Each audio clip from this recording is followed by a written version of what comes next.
అన్న నమస్తే అన్న. నమస్తే అన్న. మీ పేరు? వసంత్ అన్న. ఏ ఊరు? మల్లారం. ఏ మండలం? పాల్వంచ. ఏ జిల్లా? భద్రాద్రి కొత్తగూడెం. మీరు ఏ వెరైటీ వేశారు? అఖండ వేసామన్న. ఎన్ని ఎకరాలు? 3 ఎకరాలు పెట్టామన్న. ఎకరానికి ఎంత వచ్చింది దిగుబడి? ఎకరానికి 12 నుంచి 13 వరకు వచ్చింది.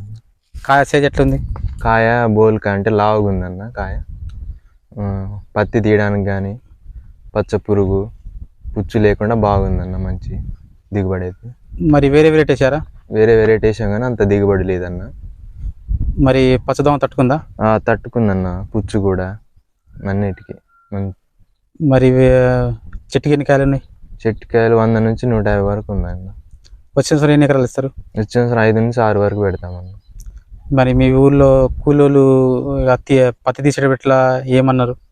బాగుందన్నారు, మంచిగా అంటే దిగుబడికి కానీ మన తీయటానికి కానీ వీలుగా ఉందని, మంచిగా పూత బాగా వచ్చిందన్నారు, పత్తి పూత.